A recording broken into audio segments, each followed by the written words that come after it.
Para mí, ser mujer afro en Guatemala representa como muchos retos, retos a nivel familiar, retos a nivel escolar, digamos, y retos a nivel laboral y social, ¿verdad? Si pensamos en la calle. Eh, pero me gustaría decir que las mujeres negras en Guatemala hemos sido vistas más desde nuestros cuerpos o desde estereotipos que se quedaron como enraizados o en la mente de las personas desde el tiempo de la colonia, en el uso de nuestros cuerpos.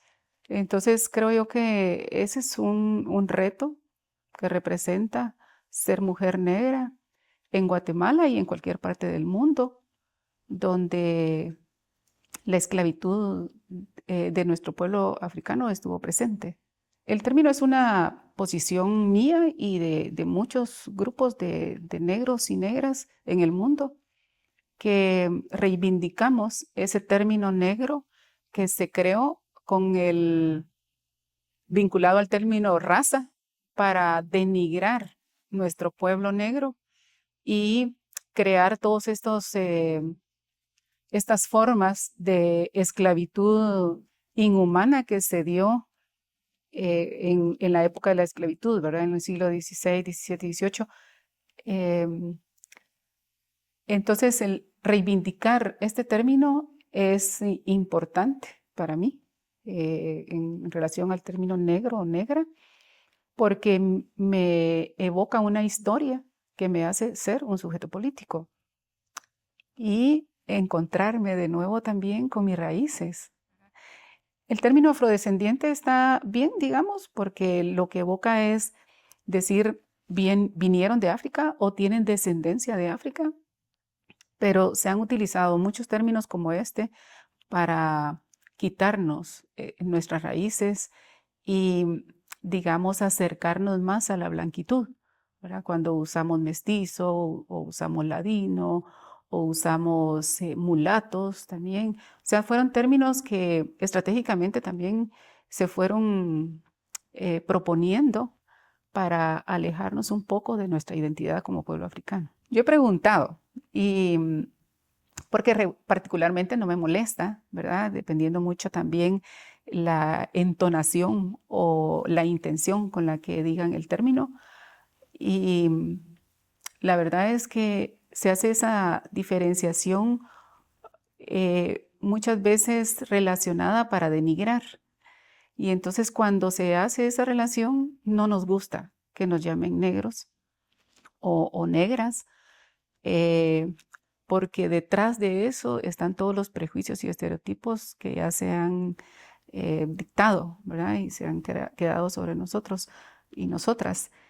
Entonces, lo que decimos es que nos gusta más que nos llamen por nuestro nombre, ¿verdad? Si a toda la población, o sea, no andamos diciendo en la calle voz blanco o se usa específicamente a veces para lanzar una provocación de desprecio o de inferioridad. Y por eso es que no nos gusta. ¿Verdad? O se puede sentir ofendida alguna persona si le llaman negro o negra en este caso, ¿verdad? Ujú. Digamos que solo somos un pueblo negro presentes en Guatemala.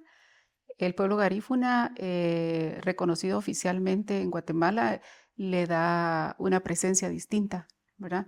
Pero desde el tiempo de la colonia llegaron los primeros negros esclavizados y posteriormente llegaron los garífunas y después llegaron también los negros vinculados a la empresa Fruit Company por el oficio de la bananera y también por el oficio del ferrocarril. Entonces, podríamos hablar como de tres presencias en Guatemala de un solo pueblo. Obviamente venían de distintos territorios africanos, porque esa era también una de las estrategias en el tiempo de la esclavitud, de traer de diferentes lugares a un mismo territorio que incluso no conocían un mismo idioma. Eso generaba ventajas en relación a la dominación, ¿verdad? Entonces en Guatemala se ha invisibilizado o se ha quedado como afuera la historia del pueblo negro que llegó en el tiempo de la esclavitud, que todavía de ahí somos descendientes varios, ¿verdad? En Guatemala. Y hay el grupo o las familias que llegaron en el tiempo de la Fruit Company, que se autodenominan Creole, ¿verdad? Em, que también hay cierta presencia y cierto reconocimiento en Guatemala, no así una organización fuerte o una organización que nos permita identificarnos como un solo pueblo, con características particulares a las características del pueblo garífuna. Nosotros, por ejemplo, no bailamos punta, ¿verdad? Esa es una característica que se vincula mucho con la población negra. Tengo un amigo que me dice, no puedes decir que sos de Izabal y te ven negro porque ya te piden que les enseñes a bailar punta. Y nosotros somos más del ritmo de cumbia, de merengue, de reggae. Sí podemos aprender, ¿verdad? A bailar punta, es un ritmo muy lindo. Nos vincula, creo yo, el ritmo y la música como un pueblo negro africano en el mundo, porque donde estemos hay vinculación con algunas danzas, con algunos ritmos propiamente reivindicativos y de resistencia del pueblo negro. Eh, pero digamos que no tenemos unas características, por ejemplo, yo no pertenezco al pueblo garífuna y no aprendí el idioma garífuna, o sea, mis padres tampoco lo eran, y ese es tal vez un distintivo así como más evidente de los que no pertenecemos al pueblo garífuna, ¿verdad? El idioma. Y algunas comidas pues las compartimos, ¿verdad? Nos gusta mucho cocinar con el coco, nos gustan mucho las raíces, el yam, el yampí, la yuca.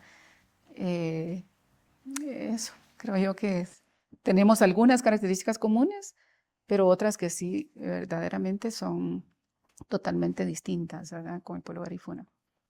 No, son los pueblos, el pueblo negro que llegó en el tiempo de la esclavitud, el pueblo que llegó, el creol que llegó con la empresa bananera, eh, y el pueblo garífuna son como las tres presencias, ¿verdad?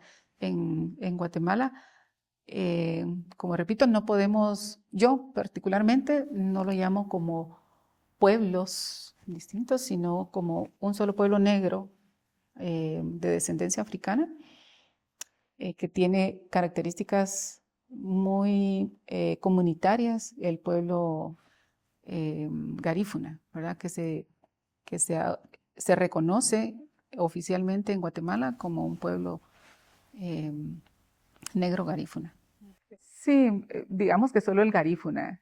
El pueblo, creo, habla más el idioma inglés, porque fue un idioma eh, que era el que les es útil y les era útil para la relación con los gringos, que fueron los que trajeron las empresas bananeras a toda la costa atlántica de Centroamérica, ¿verdad? Y Panamá, Colombia. Entonces, el idioma inglés está más vinculado a trabajo, pero no es un idioma de identidad del pueblo africano, porque a Guatemala llegaron en el tiempo de la esclavitud de diferentes pueblos. Se habla del Congo, de Nigeria. Entonces cada uno traía idiomas distintos, ¿verdad?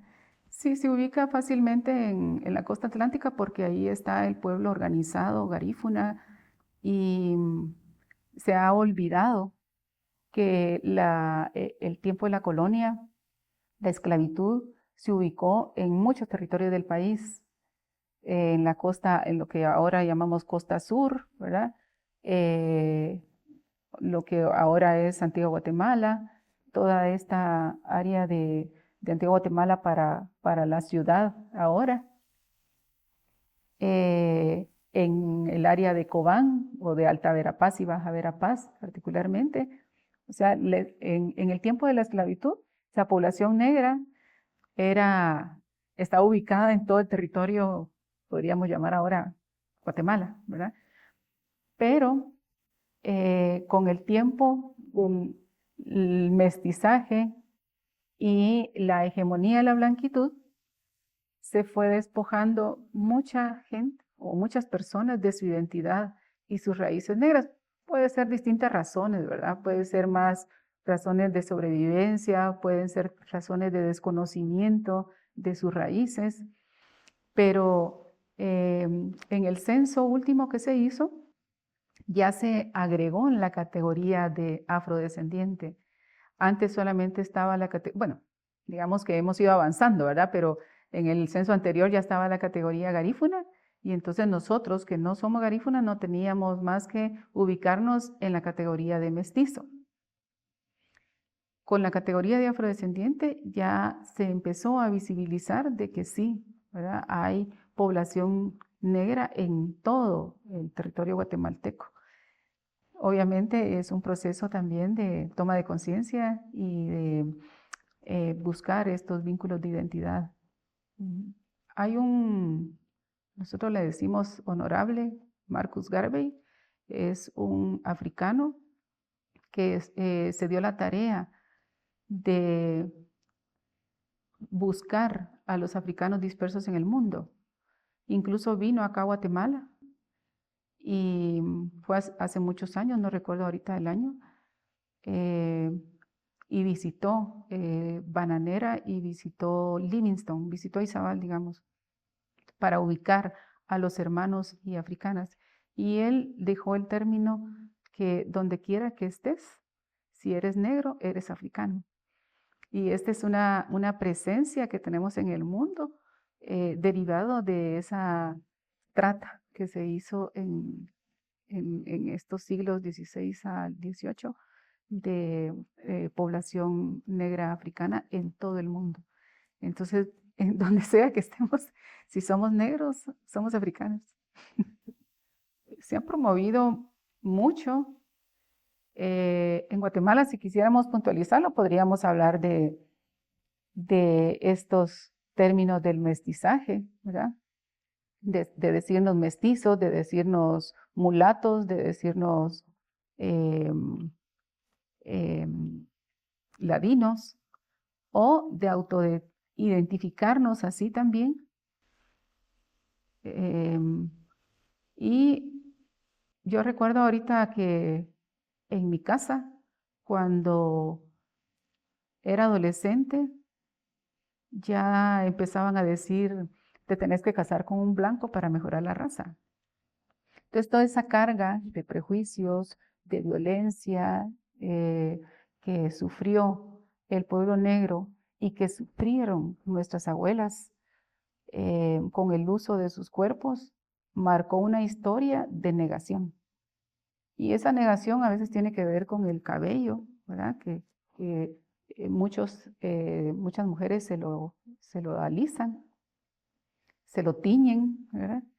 Dejan su vestimenta, aunque no tenemos una vestimenta muy particular, pero eh, se van adaptando a otras formas, ¿verdad? Del mundo hegemónico para no autoidentificarse de su procedencia como negra por toda esa carga que significa, ¿verdad? Esa autoidentificación, porque tenemos que hacer un doble esfuerzo las mujeres negras para estar en la escuela, estar en el trabajo, estar en todos los espacios donde estamos, ¿verdad? Para poder siempre, o sea, siempre tenemos que estar lidiando con esos prejuicios y esos estereotipos que se han quedado. Es como una identidad para mí muy arraigada con, con el ser negro y ser negra,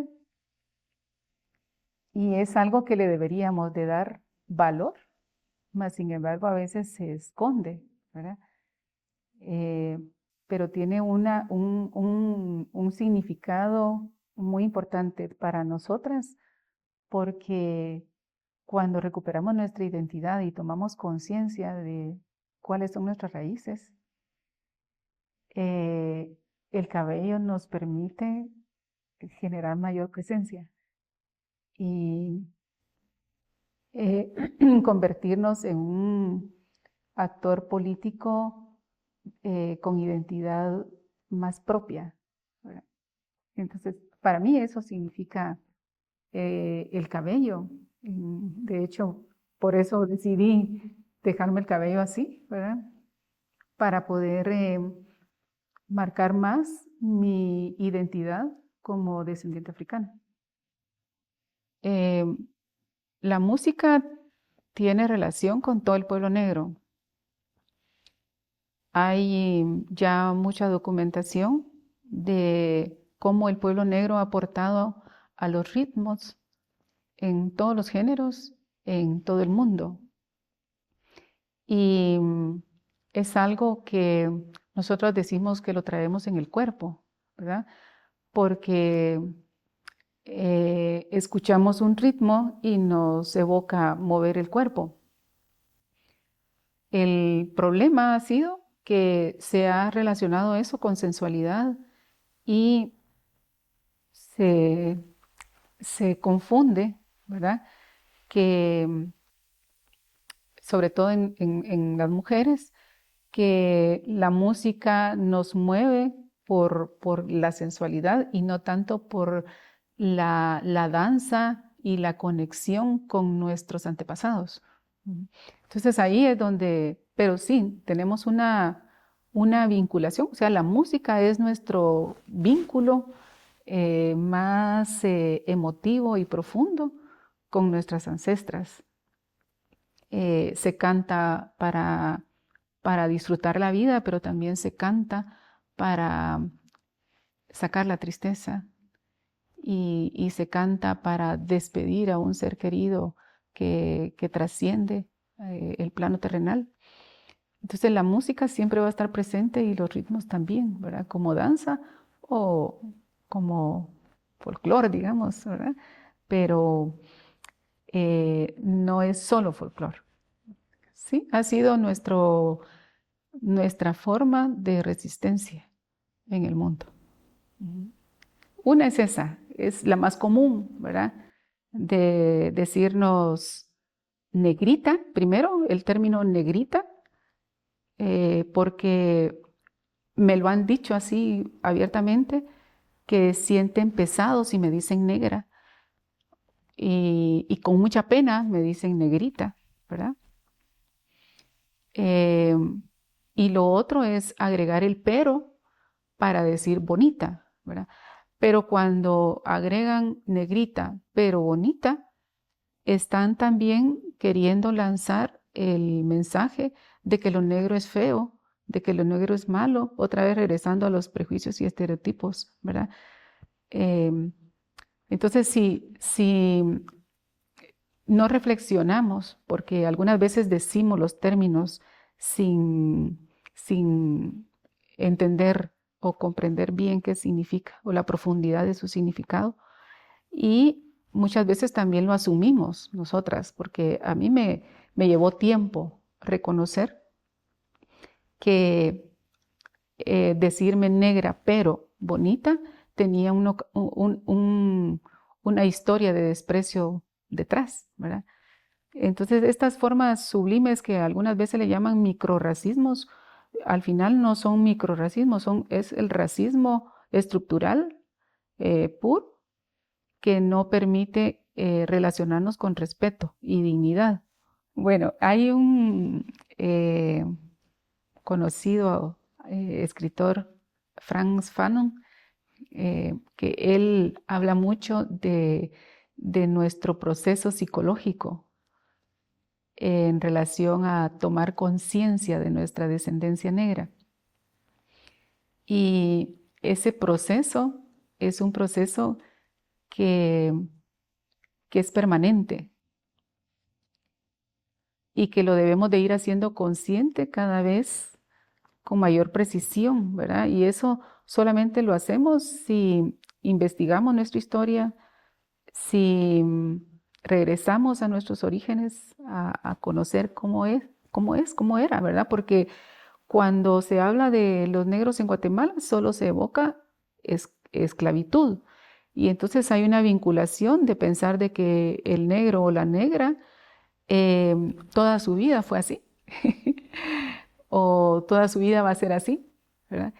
Y en Guatemala por lo menos se habla de 50 años de periodo de esclavitud. 50 años permaneciendo en un maltrato llega a marcar en la conciencia un desprecio y un despojo de identidad muy fuerte. Y creo que cuando podemos dar ese salto de esos 50 años y regresar a los orígenes, podemos recuperar nuestra identidad, tomar conciencia de nuestras raíces más profundas y educarnos, autoeducarnos y obviamente educar a otros, ¿verdad? Porque todos estamos aprendiendo y necesitamos escucharnos en relación a nuestras historias. Bueno, hay muchas mujeres que han pasado por la Comisión de Discriminación y Racismo, no recuerdo los nombres ahorita, y creo que ellas son un referente valioso porque se atrevieron a tomar una responsabilidad en una sociedad hegemónica, blanca, y representa retos muy fuertes. Recientemente en Morales y Zabal le hicieron el reconocimiento a una señora muy respetada en el pueblo. Nosotros le llamamos Miss Peggy en el pueblo. Ella fue maestra, es familiar de médicos muy reconocidos también en Guatemala. Y creo que también a ella le reconozco el haber bregado en este mundo de sociopolítico, hegemónico de Guatemala para sostenerse como mujer negra hasta el día de hoy. También tengo como referente a Gloria Rowe, que es una mujer que se dio a la tarea de documentar sobre su descendencia familiar negra y algunas familias en el territorio de Guatemala de descendencia Kroll. Y después su libro se volvió importante para muchos sectores porque fue quien comenzó como a lanzar la voz de que no solamente hay garífunas acá en Guatemala, ¿verdad? Que también hay otra población negra. Y también es una mujer que yo reconozco su valentía de proponerse y de generar diálogo alrededor de este reconocimiento en Guatemala de la diversidad o de las diversas formas del pueblo de presencia negra en Guatemala. La autoconciencia es un primer paso importantísimo, porque si no seguimos sintiéndonos vinculados o desvinculados de todo, ¿verdad? De todo, no pertenezco a este grupo, no pertenezco al otro, o no me siento en pertenencia. Y el hecho de la autoconciencia creo que ha promovido que agrupaciones negras empiecen a movilizarse. Hay una en San Jerónimo, Baja Verapaz, que es una organización negra vinculada al pueblo descendiente de la esclavitud,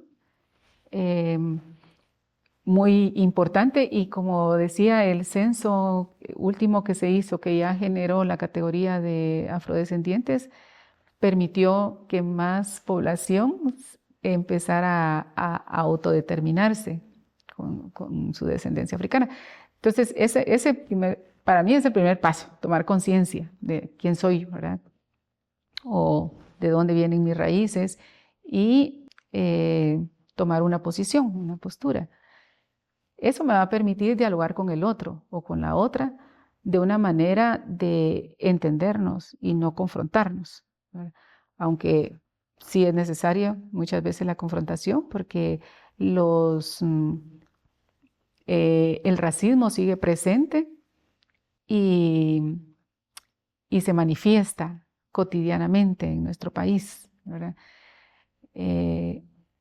Hace falta, y es una ausencia no solamente en Guatemala también, pero en Guatemala hace falta mucho, mucho, mucho de incorporar en los contenidos educativos el aporte del pueblo negro en la construcción de este país.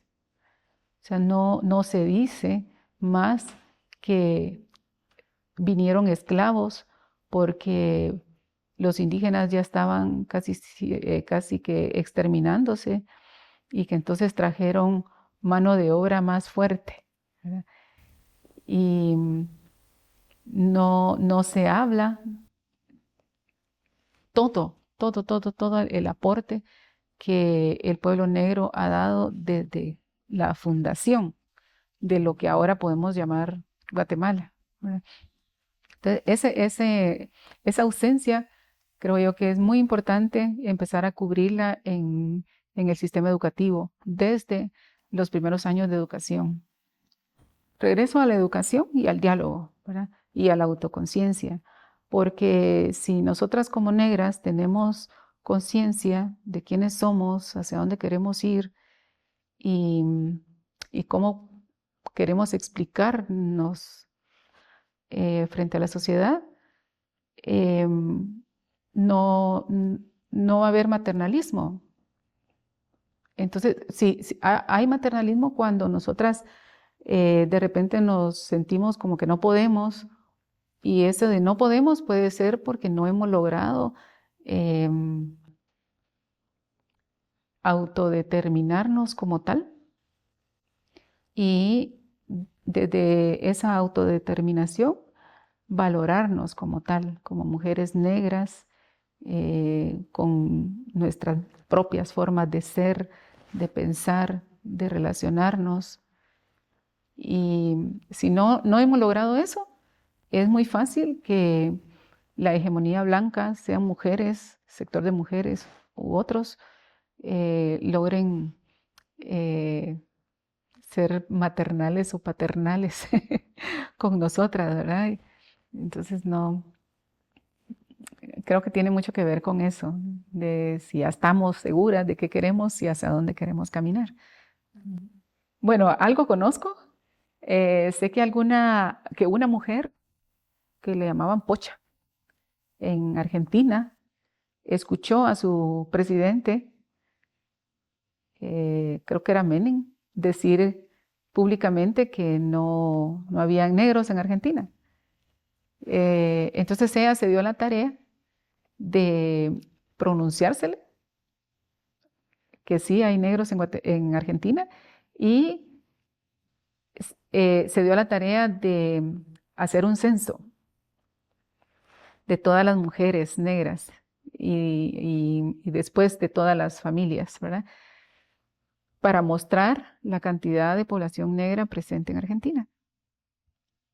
Y luego se creó en la República Dominicana el primer, creo que fue Congreso o Asamblea de Mujeres Negras, y fue un 25 de julio, donde las mujeres se reunieron para decir aquí estamos, ¿verdad? Como mujeres negras presentes en Latinoamérica. Y luego, según hay registros acá en Guatemala, en el 2010 ya se reconoció acá el día 25 de julio como el Día de la Mujer Negra, aunque allí, como solo el pueblo garífuna estaba reconocido oficialmente, dice mujer garífuna, pero es el Día Internacional de la Mujer Afrodescendiente.